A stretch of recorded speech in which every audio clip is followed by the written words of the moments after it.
Aujourd'hui, marquant notre dernier service pour l'année 2020, où nous étions chanceux que le Seigneur nous avait choisis pour annoncer dans une révélation et par plusieurs autres signes la prophétisation de la parole de Dieu.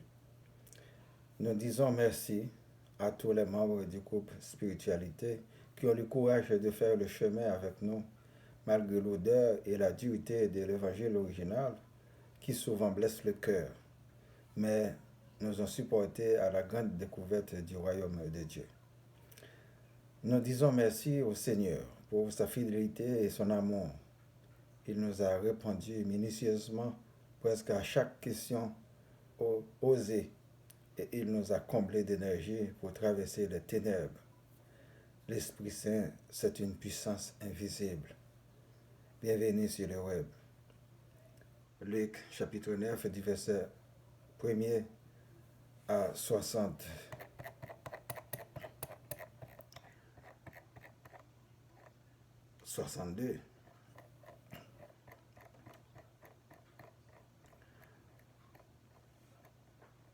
Jésus ayant assemblé les 12 leur donna force et pouvoir sur tous les démons avec la puissance de guérir les malades.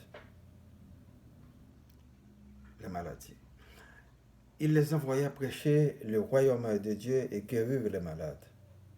Ne prenez rien pour le voyage, leur dit-il, ni bâton, ni sac, ni pain, ni argent, et n'ayez pas de tunique. Dans quelque maison que vous entriez, restez-y, et c'est de là que vous partirez. Et si les gens ne vous reçoivent pas, sortez de cette ville et secouez la poussière de vos pieds en témoignage contre eux. Ils partirent et ils allèrent de village en village annonçant la bonne nouvelle et opérant partout des guérisons. Hérode le tétrarque entendit parler de tout ce qui se passait et il ne savait que penser, car les uns disaient que Jean était ressuscité des morts, d'autres qu'Élie était apparu et d'autres qu'un des anciens prophètes était ressuscité. Mais Hérode disait, je fais décapiter Jean. Qui donc est celui-ci dont j'entends dire de telles choses? Il cherchait à le voir. Les apôtres étant de retour racontèrent à Jésus tout ce qu'il avait fait. Il les prit avec lui et se retira à l'écart du côté d'une ville appelée Bethsaïda. Les foules ayant su le suivirent, Jésus les accueillit et il leur parlait du royaume de Dieu. Il guérit aussi ceux qui avaient besoin d'être guéris. Comme le jour commençait à baisser, les 12 s'approchèrent et lui dirent, renvoie la foule afin qu'elle aille dans les villages et dans les campagnes des environs pour se loger et pour trouver des vivres, car nous sommes ici dans un lieu désert. Jésus leur dit, donnez-leur vous-même à manger. Mais ils répondirent, nous n'avons que 5 pains et 2 poissons, à moins que nous n'allions nous-mêmes acheter des vivres pour tout ce peuple. Or, il y avait environ 5000 hommes. Jésus dit à ses disciples, faites-les asseoir par rangées de 50. Ils furent ainsi, ils les firent tous s'asseoir. Jésus prit les 5 pains et les 2 poissons, et levant les yeux vers le ciel, il les bénit, puis il les rompit et les donna aux disciples, afin qu'ils les distribuassent à la foule. Tous mangèrent et furent rassasiés, et l'on apporta 12 paniers pleins des morceaux qui restaient. Un jour que Jésus priait à l'écart, ayant avec lui ses disciples, il leur posa cette question, qui dit-on que je suis? Ils répondirent Jean-Baptiste, les autres Élie, les autres qu'un des anciens prophètes est ressuscité. Et vous, leur demanda-t-il, qui dites-vous que je suis? Pierre répondit, le Christ de Dieu. Jésus leur recommanda sévèrement de ne dire à personne. Il ajouta qu'il fallait que le Fils de l'homme souffrit beaucoup, qu'il fût rejeté par les anciens, par les principaux sacrificateurs et par les scribes, qu'il fut mis à mort et qu'il ressuscita le 3e jour. Puis il dit à tous, si quelqu'un veut venir après moi, qu'il renonce à lui-même, qu'il se charge chaque jour de sa croix et qu'il me suive. Car celui qui voudra sauver sa vie la perdra, et celui qui la perdra à cause de moi la sauvera. Et que servirait-il à un homme de gagner tout le monde s'il se détruisait ou se perdait lui-même? Car quiconque aura honte de moi et de mes paroles, le Fils de l'homme aura honte de lui quand il viendra dans sa gloire et dans celle du Père et des saints anges. Je vous le dis, en vérité, quelques-uns de ceux qui sont ici ne mourront point qu'ils n'aient vu le royaume de Dieu. Environ 8 jours après qu'il lui dit ces paroles, Jésus prit avec lui Pierre, Jean et Jacques et il monta sur la montagne pour prier. Pendant qu'il priait, l'aspect de son visage changea et son vêtement devint d'une éclatante blancheur. Et voici 2 hommes s'entretenaient avec lui, c'étaient Moïse et Élie, qui apparaissant dans la gloire parlaient de son départ qu'il allait accomplir à Jérusalem. Pierre et ses compagnons étaient apaisantis par le sommeil, mais s'étant tenus éveillés, ils virent la gloire de Jésus et les 2 hommes qui étaient avec lui. Au moment où ces hommes se séparaient de Jésus, Pierre lui dit, « Maître, il est bon que nous soyons ici. Dressons 3 tentes, une pour toi, une pour Moïse et une pour Élie. » Il ne savait ce qu'il disait. Comme il parlait ainsi, une nuée vint les couvrir et les disciples furent saisis de frayeur en les voyant entrer dans la nuée. Et de la nuée sortit une voix qui dit, « Celui-ci est mon fils élu, écoutez-le. » Quand la voix se fit entendre, Jésus se trouva seul. Les disciples gardèrent le silence et ils racontèrent à personne. Et ils ne racontèrent à personne en ce temps-là rien de ce qu'ils avaient vu. Le lendemain, lorsqu'ils furent descendus de la montagne, une grande foule vint au-devant de Jésus. Et voici du milieu de la foule un homme s'écria, « Maître, je t'en prie, porte le regard sur mon fils, car c'est mon fils unique. » Un esprit le saisit et aussitôt il pousse des cris et l'esprit l'agite avec violence, le fait écumer et a de la peine à se retirer de lui après l'avoir tout brisé. Je priais tes disciples de le chasser et ils n'ont pas pu. Reste incrédule et perverse, répondit Jésus. Jusqu'à quand serai-je avec vous et vous supporterai-je? Amène ici ton fils. Comme il approchait, le démon le jeta par terre et l'agita avec violence. Et Jésus menaça l'esprit impur, guérit l'enfant et le rendit à son père. Et tous furent frappés de la grandeur de Dieu, tandis que chacun était dans l'admiration de tout ce que faisait Jésus. Il dit à ses disciples, « Pour vous, écoutez bien ceci, le Fils de l'homme doit être livré entre les mains des hommes. » Mais les disciples ne comprenaient pas cette parabole. Elle était voilée pour eux afin qu'ils n'en eussent pas le sens et ils craignaient de l'interroger à ce sujet. Or, une pensée leur vint à l'esprit, savoir lequel d'entre eux était le plus grand. Jésus, voyant la pensée de leur cœur, prit un petit enfant, le plaça près de lui et leur dit, « Quiconque reçoit en mon nom ce petit enfant me reçoit moi-même, et quiconque me reçoit celui qui m'a envoyé. Car celui qui est le plus petit parmi vous tous, c'est celui-là qui est grand. » Jean prit la parole et dit, « Maître, nous avons vu un homme qui chasse des démons en ton nom, et nous l'en avons empêché parce qu'il ne nous suit pas. » « Ne l'en empêchez pas, lui répondit Jésus, car qui n'est pas contre vous est pour vous. Parce que le temps où il devait être enlevé du monde s'approcha, Jésus prit la résolution de se rendre à Jérusalem. Il envoya devant lui des messagers qui se mirent en route et entrèrent dans un bourg des Samaritains pour lui préparer un logement. Mais on ne les reçut pas parce qu'ils se dirigeaient sur Jérusalem. Les disciples Jacques et Jean, voyant cela, dirent, « Seigneur, veux-tu que nous commandions que le feu descende du ciel et les consume? » Jésus se tourna vers eux et les réprimanda, disant, « Vous ne savez de quel esprit vous êtes animés. Car le Fils de l'homme est venu non pour perdre les âmes des hommes, mais pour les sauver. » Et il allait dans un autre bourg.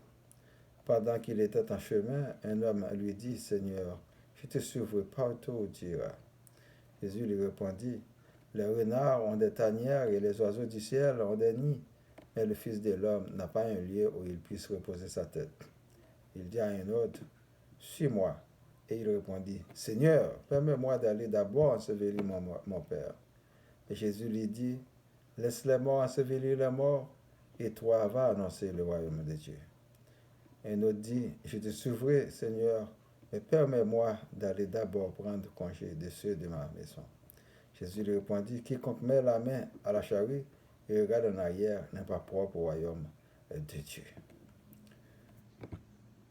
Maintenant, la prédication.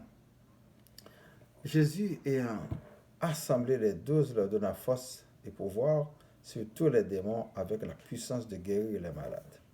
Il les envoya prêcher le royaume de Dieu et guérir les malades.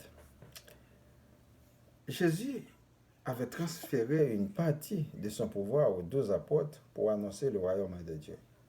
Chasser les démons, guérir les malades, aller dans les villages si on vous reçoit, restez-y, sinon partez, allez ailleurs. Il annonçait la bonne nouvelle du royaume et guérissait les malades. Pareil aujourd'hui, prêchez aux gens la paix pour ceux qui écoutent, et ceux qui ont le cœur endurci connaîtront la colère de Dieu. Ils seront avilis le jour fixé.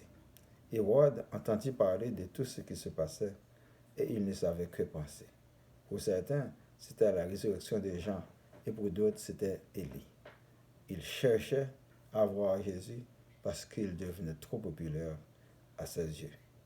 Jésus prit les 5 pains et les 2 poissons, et levant les yeux vers le ciel, il les bénit, puis il les rompit et les donna aux disciples, afin qu'ils les distribuassent à la foule. Tous mangèrent et furent rassasiés, et l'on emporta 12 paniers pleins des morceaux qui restaient. Jésus avait de compassion pour la foule qui avait faim. N'a-t-il pas cette même compassion pour nos souffrances aujourd'hui? Bien sûr que oui. La différence aujourd'hui, nous sommes avec des mercenaires, nous sommes avec des mécréants, nous sommes avec des malhonnêtes, nous sommes avec des criminels de toutes sortes. Ouvrez grand vos yeux pour les démasquer.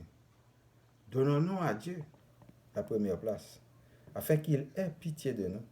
Nos prières sont adressées à d'autres dieux ou mélangés, mais pas au Dieu créateur de l'univers.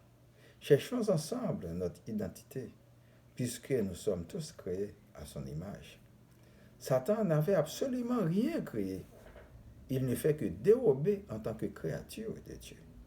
Et vous, leur demanda-t-il, qui dites-vous que je suis? Pierre répondit, le Christ de Dieu. Il leur recommanda sévèrement de ne pas le dire à personne. Voilà le Christ qui ne veut pas être populaire. En plus, son heure n'était pas encore arrivée. Il est celui qu'on attendait depuis des siècles. La simplicité, l'amabilité, l'honnêteté, l'amour du prochain sont des qualificatifs d'un vrai chrétien à la manière du Christ. Puis il dit à tous, si quelqu'un veut venir après moi, qu'il renonce à lui-même, qu'il se charge chaque jour de sa croix et qu'il me suive. Car celui qui voudra sauver sa vie la perdra, et celui qui la perdra à cause de moi la sauvera. Qui servirait-il à un homme de gagner tout le monde s'il se détruisait ou se perdait lui-même? Jésus annonça sa trahison par les anciens, les principaux sacrificateurs et les scribes, qu'il fut mis à mort et qu'il ressuscita le 3e jour. Aujourd'hui, n'importe quelle personne qui menace les intérêts et les pouvoirs terrestres de quiconque est en danger de mort. L'homme est très matérialisé et individualisé, à un point tel qu'il devient égocentrique. En s'écartant de Dieu, l'homme est tombé dans la haine et est privé de l'amour du prochain. C'est le moi, tout simplement, qui occupe entièrement son esprit. Recommandation à tout un chacun. Quiconque perd son âme à cause du Seigneur la récupérera et obtiendra la vie éternelle. En retour. Il n'est point avantageux pour un homme, par le souci de la vie ou de la richesse, de damner son âme, car cela ne servira à rien. Nous connaissons beaucoup qui ont eu des engagements avec d'autres dieux ou Satan pour se tenir au pouvoir, pour obtenir des faveurs matérielles en vue de s'enrichir. Après quoi ils meurent et ils ont tout laissé pour les autres. Mauvais calcul. Il est dit à l'homme, tu gagneras ton pain à la sueur de ton front. Cela veut dire qu'il importe à chacun de travailler pour sa subsistance. Mais ce n'est pas aux autres de travailler pour s'occuper de vous. Car quiconque aura honte de moi et de mes paroles, le Fils de l'homme aura honte de lui quand il viendra dans sa gloire et dans celle du Père et des saints anges. Je vous le dis en vérité, quelques-uns de ceux qui sont ici ne vont au point qu'ils n'aient vu le royaume de Dieu. Tout est possible pour les puissances célestes. La gloire de Dieu s'était manifestée comme l'avait prédit le Seigneur. Ces 2 hommes étaient indiscutables dans le royaume de Dieu, Élie et Moïse. C'est extrêmement difficile à comprendre pour les non-croyants, car pour eux, la parole de Dieu demeure voilée. Pendant qu'il priait, l'aspect de son visage changea et son vêtement devint d'une éclatante blancheur. Et voici deux hommes s'entretenaient avec lui. C'étaient Moïse et Élie, qui apparaissant dans la gloire parlaient de son départ qu'il avait accompli à Jérusalem. Ces hommes font partie des vivants dans le royaume des cieux pour attester ces dires. Pierre et ses compagnons étaient apaisantis par le sommeil, mais s'étant tenus éveillés, ils virent la gloire de Jésus et les deux hommes qui étaient avec lui. Pardon. Au moment où ces hommes se séparaient de Jésus, Pierre lui dit, Maître, il est bon que nous soyons ici. Dressons 3 tentes, une pour toi, une pour Moïse et une pour Élie. Il ne savait ce qu'il disait. Comme il parlait ainsi, une nuée vint les couvrir et les disciples furent saisis de frayeur en les voyant entrer dans la nuée. Et de la nuée sortit une voix qui dit, Celui-ci est mon fils élu, écoutez-le. Quand la voix se fit entendre, Jésus se trouva seul. Les disciples gardèrent le silence et ils ne racontèrent à personne en ce temps-là rien de ce qu'il avait vu. J'ai prié à tes disciples de le chasser et ils n'ont pas pu. Race incrédule et perverse, répondit Jésus, jusqu'à quand serai-je avec vous et vous supporterai-je? Amène ici ton fils. Ce texte de l'Évangile prouve que même quand nous sommes des serviteurs de l'Éternel, nous avons tous nos limites. Seul le Seigneur peut tout faire en ce qui concerne la guérison. C'est en son nom que la guérison se produise et c'est pourquoi nous devons tous obligatoirement s'attacher à lui. Et leur dit, quiconque reçoit en mon nom ce petit enfant me reçoit moi-même, et quiconque me reçoit celui qui m'a envoyé, reçoit celui qui m'a envoyé. Car celui qui est le plus petit parmi vous tous, c'est celui-là qui est plus grand, qui est grand.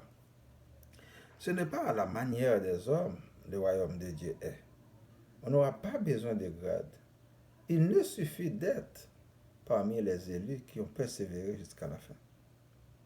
Ne l'en empêchez pas, lui répondit Jésus, car qui n'est pas contre vous est pour vous.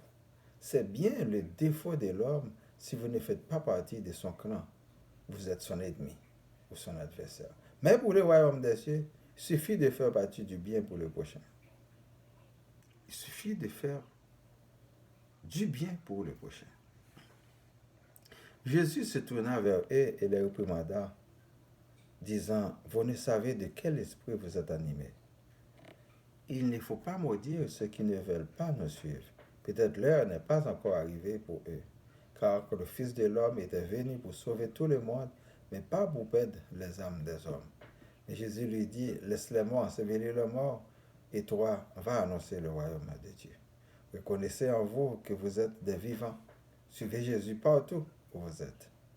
Jésus lui répondit, quiconque met la main à la charrue et regarde en arrière n'est pas propre au royaume de Dieu.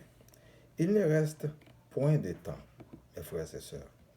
L'heure, c'est aujourd'hui même. Personne ne sait avec exactitude combien il lui reste de temps à vivre. Faites la paix avec Christ aujourd'hui. Nous espérons que l'Esprit vous accompagnera durant tout votre cheminement. Que le Seigneur vous comble de sa grâce. Nous prions pour ma famille, vos familles, les membres du groupe Spiritualité. Madame Raymond, Madame Micheline, M. Adrien, Madame Maria, Madame Fania, M. Altidor, M. Emmanuel, M. Estimable, M. Étienne et famille, M. Lavo et famille, Madame Noël, Madame Nobert, Madame Monique, M. René, les personnes malades, les personnels de la santé, les gouvernements, les professionnels, les gens d'affaires, les leaders politiques et religieux, les chômeurs, les personnes à mobilité réduite, les services des gens, les autorités policières et militaires, les gens démunis. Que le Seigneur nous procure la santé, qu'il nous comble de sa grâce, qu'il pardonne nos péchés, afin que nous devenions ses enfants à part entière. Recitons notre Père qui es aux cieux. Que ton nom soit sanctifié, que ton règne vienne. Que ta volonté soit faite sur la terre comme au ciel. Donne-nous aujourd'hui notre pain de ce jour. Pardonne-nous nos offenses comme nous pardonnons aussi à ceux qui nous ont offensés. Et ne nous laisse pas entrer en tentation. Mais délivre-nous du mal. Car c'est à toi qu'appartiennent le règne, la puissance et la gloire au siècle des siècles. Amen. Je vous souhaite de passer une bonne journée, une bonne semaine. Lisez toujours votre Bible. C'est votre serviteur, Boniface Paradon. Merci. À la prochaine.